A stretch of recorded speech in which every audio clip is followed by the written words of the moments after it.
So you're in this new, like a mini-series for HBO, right? Yeah. Did you call it that? And there are 7 hours, and Yeah. I have watched the first 2, and I can't wait to watch the rest. Explain what the show is about, if you can.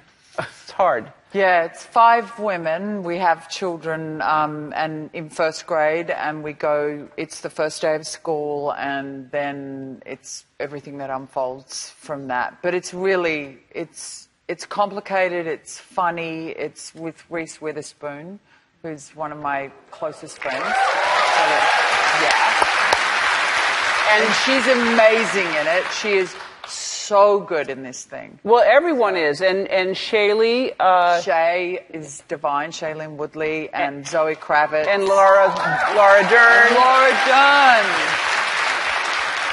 And, well, but we can get, because it's the very first episode, someone dies, someone's killed, and someone... Can we say that? Yes, that's the very first. Yeah. Because you don't know who died, and you don't know who did it.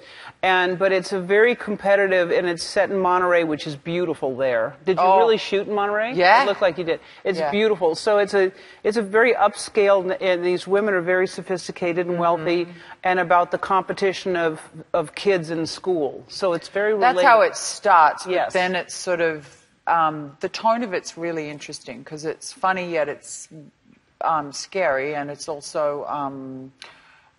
it makes you, hopefully, emotionally, you attach to these women.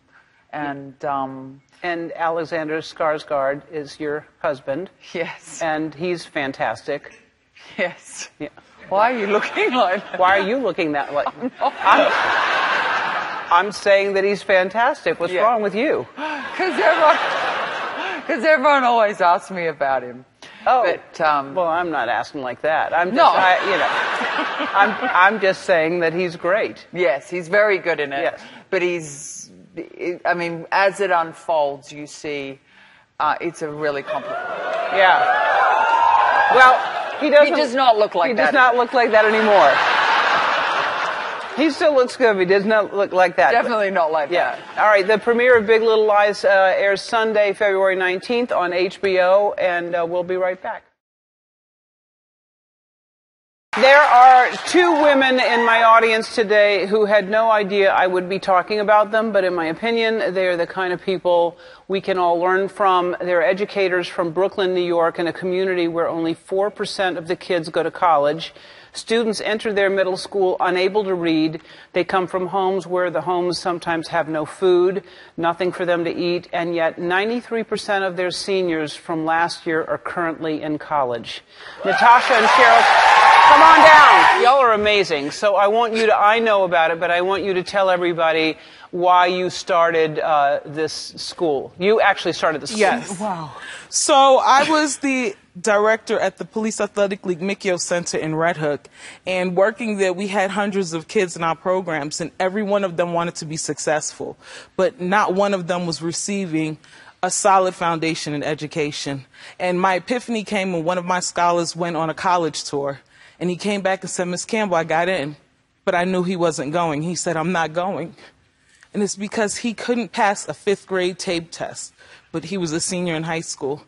And at that moment, I knew it wasn't enough to run a community center. It was time to make sure that every child that wanted to go to college could. Wow.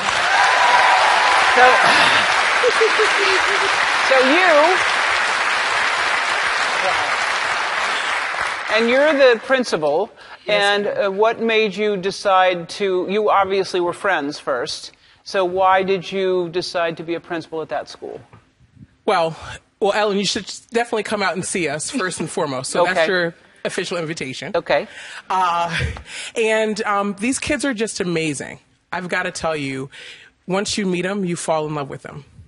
They can do absolutely anything. They make you feel like you can also do anything. These kids are again, they go for the stars. They go for the stars, and no matter what is happening at home, no matter what they've gone through, they never give up.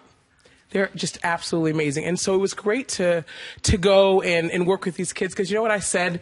I said, you know, if not me, then who? I've had an opportunity to work with these kids since the opening of the school as a consultant and now the principal, and it's just really an amazing thing to do. And the school's mission for these students is to go to college, right? Yes. To go to college, to excel in college, and to graduate from college. And how many people from last year are in college right now? So 93% of our first graduating class is currently enrolled in college. Which was last year. 93%. Yeah, I mean,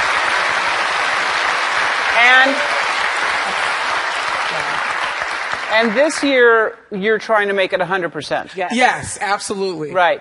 Now, I mean, and it breaks my heart when you hear the stories that these kids, as I said, they don't have anything to eat sometimes. Yep. They don't have homes even Yes. to go home to. So all they have is school. All they have. You must have amazing staff. We have the most incredible staff. They come early, they stay late. Like 6:30 in the morning. 6:30 in the morning. Till like 11 at night. Yes. Miss Caleb. Don't say that, because we're not supposed to be in the building that late. No. I'm saying if I was there, that's Right. but no, you're not. No, nobody is in your no one's building. there. I'm Right. just saying that's what our hours are. Right. Let's talk about the community that the school is in. So we are in the Red Hook section of Brooklyn, and it is one of Brooklyn's most underserved communities. 4% of the adults have attained a college degree or gone to college. Over 28% of the children under the age of 16 live in poverty. Red Hook is isolated. It's cut off by the Brooklyn-Queens Expressway, and on one side of the highway, you find beautiful multi-million-dollar homes, and on the other side, you find one of New York City's largest housing development. And we serve the children that come from that housing development. We serve the children that aren't able to go to the best schools in the world. They aren't even able to go to the best schools in Brooklyn, and we serve those children daily. And, you know, they're already in as you described that neighborhood, what they're living with just in their little world. Sure. But the world right now for all of us is a scary place. There's so much going on. How do you keep them positive? How do you keep them focused? Well, number one, we don't hide what's happening. We want to educate them. We want to talk about what's happening. We want them to tell us how they feel. We want them to give a voice, and we want them to know their voice is important and it needs to be heard. And the other part is we want to make certain that our school is like a family. So when you're here, you're safe, and we're going to keep you safe, and that's really important. All right, we're going to take a break. I have a little something for you. We'll be back. While you were traveling here, we sent someone with a camera crew to your school, and we have a little something to show you. If you are what you say you are. When I walk into school every day, I feel like it's just another day of getting closer to my dreams. The teachers help lead you on the right path. They push you to your limits. Someone has impacted my life because it made me see the importance of going to college and be somebody in the world and make a difference, and that I'm more than just a statistic. For like a really long time, I didn't really think that I could do as much because I was told that I couldn't do that much, and Summit helped me achieve my goal of pushing myself, and now I'm on the roll. My mom passed away when I was 3 days old. I never met my father. My siblings never finished high school, so I'm like the first to go off to college, and I feel like anything is possible. If I could do that, like anyone could do that. If I could say something to my teachers, I would say thank you. Thank you for all that you've done for me. Thank you for being there. Without you guys, I wouldn't see a bigger picture. Thank you for pushing me, even when I lack self-confidence, and they have faith in me. Y'all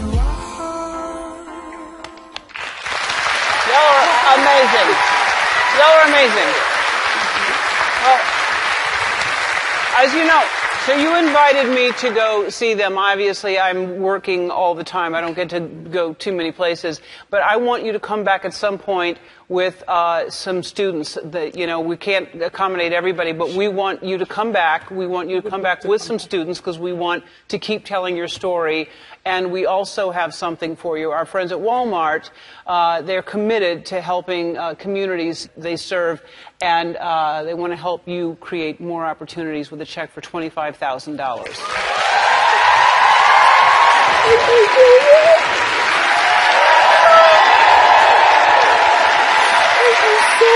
I want to thank Nicole Kidman.